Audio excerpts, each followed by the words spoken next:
Estamos aqui com o programa Explorando o Espiritismo, a minha relação com o mundo. Nós passamos esse mês de abril refletindo sobre o tema planejamento encarnatório, né? Falamos sobre o objetivo da encarnação, o planejamento da minha vida, a minha relação com a minha família, né? Por que minha família é a minha família? Por que eu sou quem sou? E agora nós estamos transitando para o próximo mês, onde falaremos do mundo. Porque eu entendo por que eu venho, para que eu venho, qual o objetivo, a proposta que está por trás disso. E aí eu cheguei. E agora? Né? Como entender essa relação minha com o mundo, né? Que mundo é esse? Que por vezes é tão criticado, por vezes me parece ser um lugar de perdição, por vezes me parece ser um lugar de satisfação dos meus desejos, realizações, prazeres, amar ou não amar esse mundo, né? Então a gente vai passar o próximo mês falando sobre isso. A gente fala da nossa relação, do objetivo desse mundo, do planeta Terra, que é essa morada do Pai, em que a gente vem viver nossa experiência material e vamos entendendo da dor, né? Por que eu sinto dores? Por que eu não consigo ser perfeito? Tudo isso a gente vai explorar nas próximas semanas.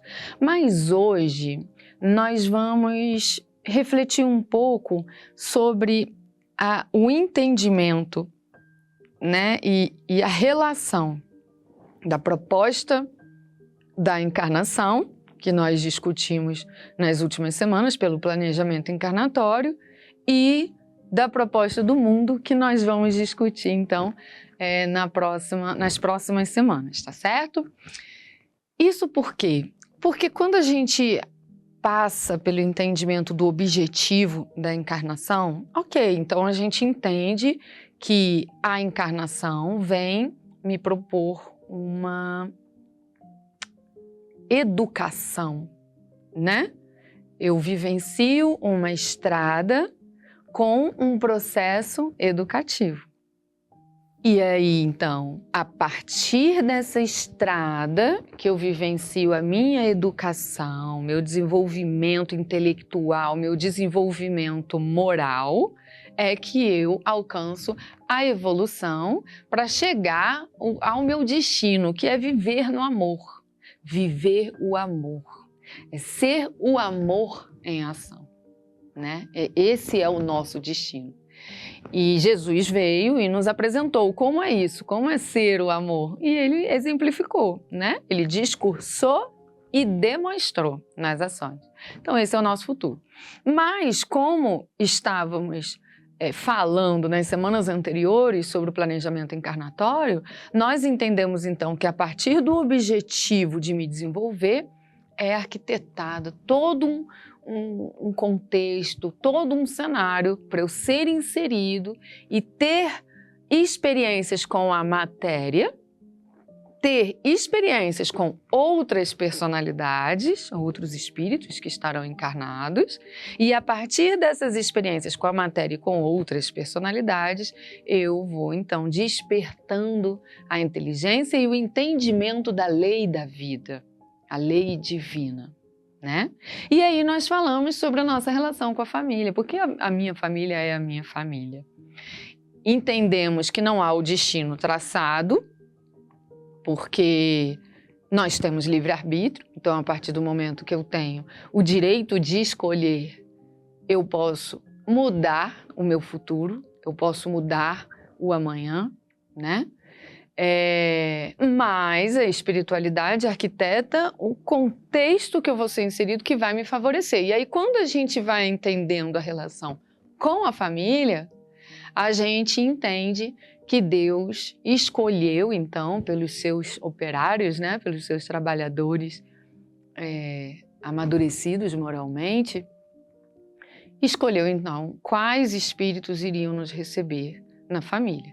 E por que esses espíritos? Porque a personalidade deles irá provocar em mim emoções que vão me favorecer no meu processo educativo. Porque só diante dessas emoções que eu vou ter determinadas reflexões. E essas reflexões é que vão despertar o meu amadurecimento intelectual e moral, né? E aí nós falamos um pouquinho de quando, inclusive, a família se isenta das suas responsabilidades. Quando a família utiliza do livre-arbítrio para faltar com a gente. E aí eu expliquei que até isso tem um processo educativo. Mas lembremos que somos responsáveis por todas as nossas escolhas. Nós não podemos desassociar a providência divina ao me impor determinadas relações ou experiências do livre-arbítrio. Porque Deus coloca na nossa vida, na nossa experiência e na nossa trajetória as experiências que precisamos viver. E as personalidades que vão nos ajudar de alguma forma a amadurecermos, já que essas personalidades vão provocar emoções em mim. E essas emoções é que vão me fazer buscar meu amadurecimento. Como eu lido com isso? Tal ação que eu estou fazendo não está gerando resultado. Não quero mais viver isso, não quero mais sentir isso, quero sentir isso de novo, gostei. Onde eu acertei, onde eu errei, né? Então essa relação emocional que a gente tem com as pessoas é que nos motiva no nosso desenvolvimento, né? A relação com as personalidades e com a matéria. Então, eu até cheguei a destacar que quando a espiritualidade vai escolher quem é a sua família, a espiritualidade conhece os espíritos, conhece as maturidades já adquiridas por eles e as imaturidades. Então eles conhecem as tendências comportamentais e eles sabem que a sua família poderá, pelo livre-arbítrio, escolher não cumprir com a tarefa. Mas mesmo assim, eles nos unem. Por quê? Porque se isso acontecer, também irá produzir em mim o desenvolvimento que eu preciso. Né?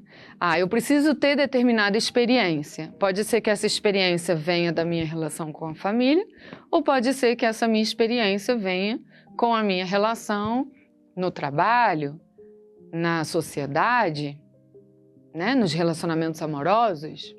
Então, por isso que eu uso muito esse termo da arquitetura divina, porque são vários fatores que são considerados, né, pela espiritualidade para o sucesso do nosso crescimento. Então, não é que Deus nos coloque na missão de falhar uns com os outros, mas sabendo das nossas fragilidades, sabendo das nossas tendências comportamentais, Ele nos une para que a sua fragilidade provoque o meu amadurecimento, para que a minha fragilidade provoque o seu amadurecimento. E também as nossas fortalezas, as suas maturidades também vão me ensinar, as minhas maturidades também vão te ensinar. O que significa, então, que todos nós responderemos pelas nossas obras. Mas mais para frente, quando a gente entrar no terceiro mês, a gente vai falar de moralidade. E aí a gente entra nas leis morais. E uma delas é a lei de liberdade. Aí a gente vai explorar mais isso. O uso do livre-arbítrio, a providência divina, lei de ação e reação, né? Causa e efeito. Tudo isso a gente vai conversar. Mas o que é importante entendermos hoje é que, de uma maneira muito resumida, há um objetivo de vivenciarmos o processo encarnatório, que é o despertar da nossa inteligência, o desenvolvimento das nossas capacidades intelectuais e morais. Para isso, viemos ao mundo da matéria. E nós vamos explorar essa nossa relação com o mundo a partir da primeira semana do próximo mês, né? Primeira semana de maio. Na próxima semana a gente já começa então a explorar o assunto sobre a nossa relação com o mundo. Então, interagindo com a matéria, que me é proporcionada por este mundo, interagindo com outras personalidades que possuem já virtudes, características, inteligências desenvolvidas, mas também possuem suas ignorâncias, né? Nós até falamos na semana passada sobre por que eu sou quem eu sou, né? Eu sou o resultado da minha história. A inteligência não desenvolvida não tem como eu ter, eu não desenvolvi, né? A criança de 2 anos não vai saber multiplicar, ela não passou ainda por esse processo de aprendizado, ela ainda nem está sabendo somar, né? Então, é um passo por vez. Eu sou o resultado da minha história. E aí, eu vou interagir com o que esse mundo vai me oferecer, compatível às minhas necessidades. A gente falou isso lá no planejamento encarnatório. Por isso as nossas vidas se distinguem tanto. A minha história não é igual à sua, a gente já nasce em condições diferentes, condições materiais, orgânicas, né? E das próprias relações familiares, e, enfim, leis, regras, culturas, tempos, né? Então, cada um com a sua história, cada um com a sua necessidade. Eu fui criado para ser perfeito, para ser bom, para amar. Mas eu só vou conseguir fazer isso integralmente e naturalmente quando eu desenvolver a minha inteligência intelectual e moral, quando eu alcançar a perfeição que nos foi exemplificada por Jesus.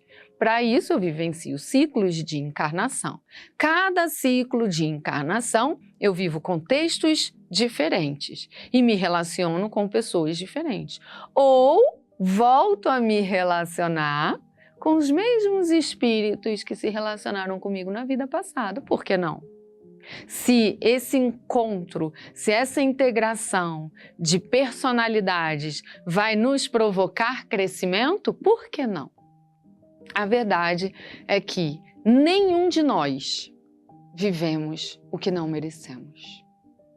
Embora aqueles que façam escolhas que nos causam dor vão responder por essas escolhas. O que significa que quando eu escolho algo que gera prejuízo, eu vou responder por isso. Mas a gente também vai falar nisso quando a gente falar das leis morais, porque quando a gente entra na lei de causa e efeito, a gente também fala da lei de justiça, e aí a gente fala da lei de liberdade, aí consegue entender, então, a relação das minhas escolhas, da justiça divina e do resultado das minhas ações, ok?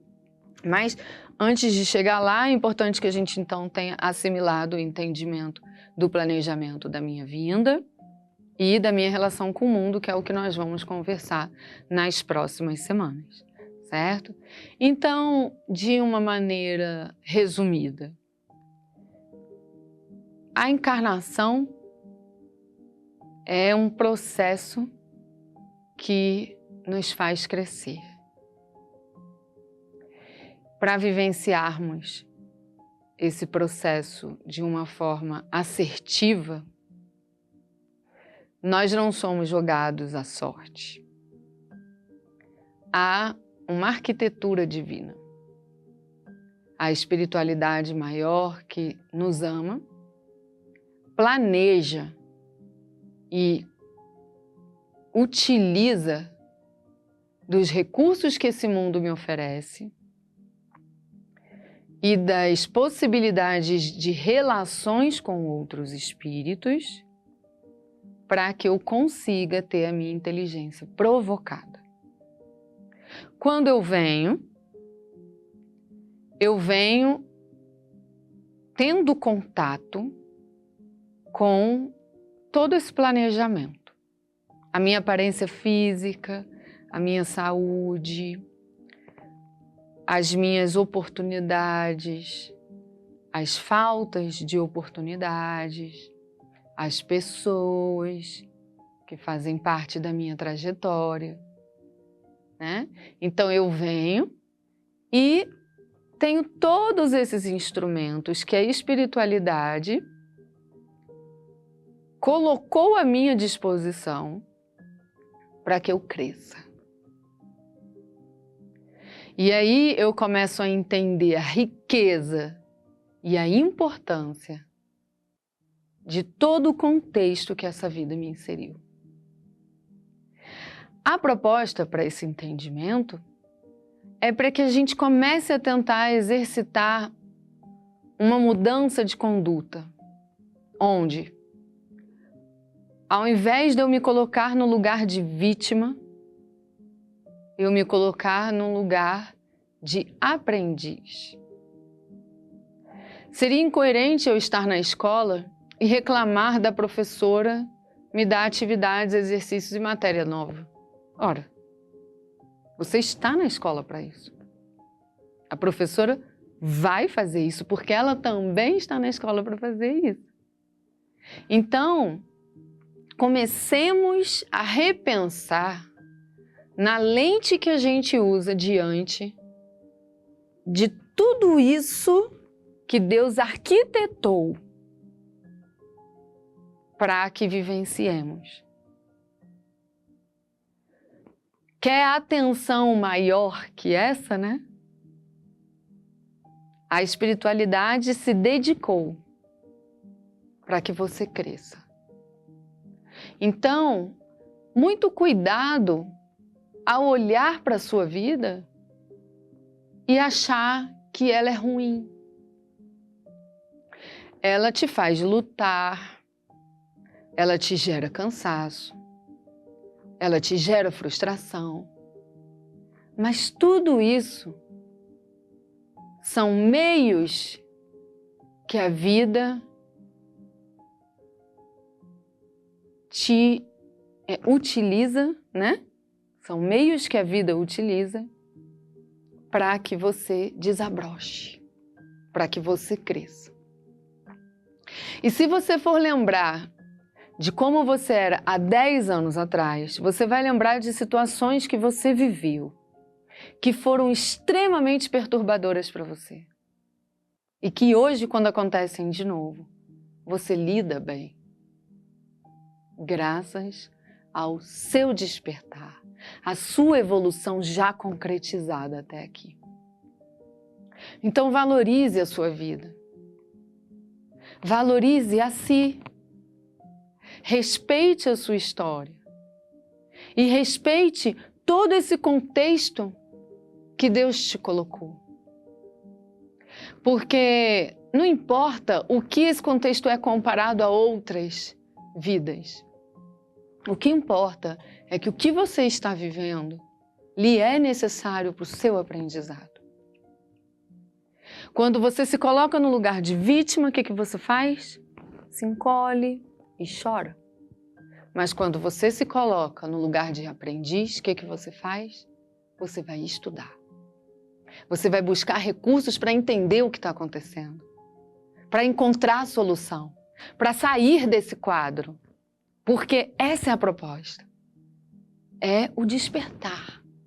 É conhecer mais, saber mais, desenvolver novas habilidades. Então, coragem, força, honestidade com você mesmo, lembrando que Deus cuida de você a cada instante. E tudo que você está vivendo está sendo com o apoio daqueles irmãos do alto que te amam, no cuidado em serem fiéis ao seu processo educativo. Então, agradeça por isso e aproveita a oportunidade. A hora de você utilizar esses recursos que estão em sua volta é agora. E semana que vem a gente volta, então, a falar, mas começaremos a explorar mais o mundo, esse mundo da matéria que a gente vive. Até lá!